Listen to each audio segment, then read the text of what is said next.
এই কদিন ধরে বেশ আরামে ঘুমাচ্ছি। এই বাড়ির মানুষেরা এত চেঁচামেচি করে না। আর আগে যে রাস্তার পাশে গাছটায় থাকতাম, বাবারে বাবা, এত আওয়াজ, আমার তো ঘুমই হতো না। মা দেখো, আমি বিয়ে করে বউ নিয়ে এসেছি। এখন থেকে তোমাকে আর একা একা থাকতে হবে না। আমার বউ এখন থেকে তোমার সেবা যত্ন করবে। যেমন করে বলছে মনে হচ্ছে যেন বিয়ে করে বউ না, কাজের লোক নিয়ে এসেছে। ও বাবা, এ কি দেখছি, ছেলেটা তো বিয়ে করে বউ নিয়ে এসেছে। যাই হোক, ভালোই হয়েছে। বুড়িটা তো কথাও বলতে পারে না, এখন যদি বউয়ের সঙ্গে একটু একটু আনন্দ করে। কিন্তু বউটাকে দেখে তো সুবিধার মনে হচ্ছে না। নাও, খাওয়া শুরু করো। তুমি বড় মাছটা আমাকে দিলে কেন? বড় মাছটা মাকে দাও। মা মাছের পেটি খেতে অনেক ভালোবাসে। মা তো রোজই বড় মাছটাই খায়, আজকে না হয় তুমি খাও। আমিও তো মাছের পেটি খেতে ভালোবাসি। নিজে যখন খাবে না, তাহলে আমাকে দিতে পারতো। রোজ রোজ এমন আদিক খেতা আমার আর ভালো লাগে না। শোনো, আমি কাজে গেলাম, মায়ের খেয়াল রেখো। এতদিন তো আপনার ছেলে আপনাকে একটা কাজও করতে দেয়নি, তাই বলে যে ছেলের বউ আপনাকে বসিয়ে বসিয়ে খাওয়াবে, সেটা মাথা থেকে একবারে বের করে দিন। যান, গিয়ে পুকুর থেকে জামা কাপড়গুলো ধুয়ে নিয়ে আসুন। এ কি পিসিমা, তুমি পুকুরে জামা কাপড় ধুতে এসেছো যে? তোমার ছেলে তো বিয়ের আগে নিজে এই সমস্ত কাজ করতো, আর এখন বিয়ে করে বউয়ের গোলাম হয়ে গেছে। ছি ছি ছি। কি রে তিন্নি আর দিদি, আপনি পুকুর পাড়ে যে? দেখো না, বাড়িতে বউ থাকতেও বাবা শাশুড়িটাকে দিয়ে কাজ করায়। হ্যাঁ, তাই তো দেখছি। বিয়ের আগে মহেশ বড় মুখ করে বলেছিল তার মাকে কোনো কাজ করতে দেবে না। এখন দেখছি বউয়ের কথায় উঠে আর বসে। তুমি কি বলতে চাইছো? তুমি যতই বলো চুপ করতে, কিন্তু চোখের সামনে যেটা দেখছি সেটা তো বলবোই। এই কয়েকটা কাপড় ধুতে এত সময় লাগে? এতদিন বসে থাকতে থাকতে দেখা যায় শরীরে জং ধরেছে। এখন থেকে বাড়ির সমস্ত কাজ করবেন। ওরমভাবে বসে থাকলে আমি রান্না করে ভাত দিতে পারবো না বলে দিলাম। ইস, এই সময় আবার কে এত চেঁচামেচি করছে?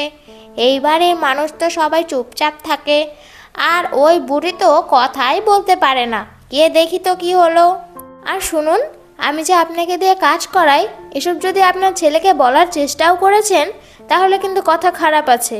ওহ, বলবেনই বা কী করে, আপনি তো কথাই বলতে পারেন না। যান, গিয়ে রান্না বসান তো। আমি যেটা ভেবেছিলাম সেটাই হলো।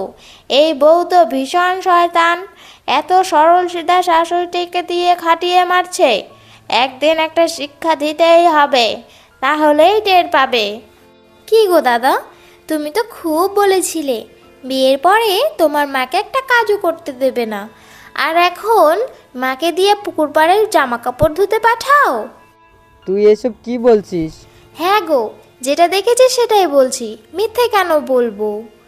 তোমার মা এসেছিল পুকুরে জামা কাপড় ধুতে। দাঁড়া, আমি বাড়ি গিয়ে দেখছি।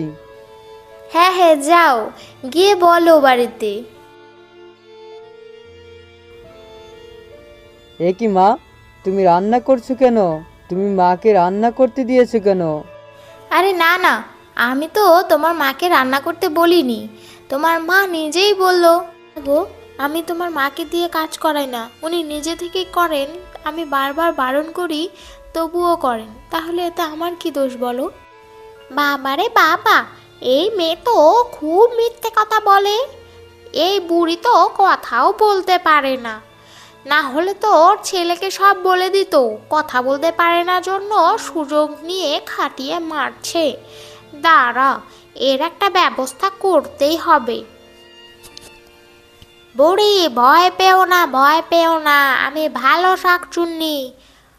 বুড়ি তো কথাই বলতে পারে না। আগে আমার জাদু শক্তি দিয়ে বুড়ির মুখে কথা ফুটিয়ে দিই। এ কি, আমি কথা বলতে পারছি? তুমি যে কথা বলতে পারছো এটা এখনই কাউকে বলো না, সময় মতো বলবে, বুঝলে? কিন্তু শাকচুন্নি, তুমি আমার এত বড় উপকার করলে যে, আমি তো জানতাম শাকচুন্নিরা মানুষদের ঘাড় মটকে দেয়, তাদের সহ্য করতে পারে না।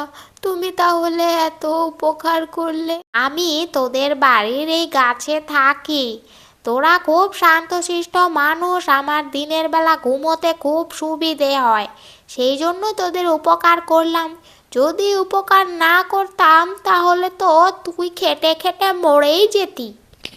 যা, এখন গিয়ে কাজ করা শুরু করে দে, না হলে তোর বৌমা তো আবার চেঁচামেচি করবে। আপনার ছেলেকে নিশ্চয়ই আপনি কোনো ইশারা দিয়েছেন, না হলে আপনার ছেলে কিভাবে বুঝতে পারলো যে আমি আপনাকে দিয়ে রোজ রোজ কাজ করাই? খুব চালাক হয়ে গেছেন, তাই না?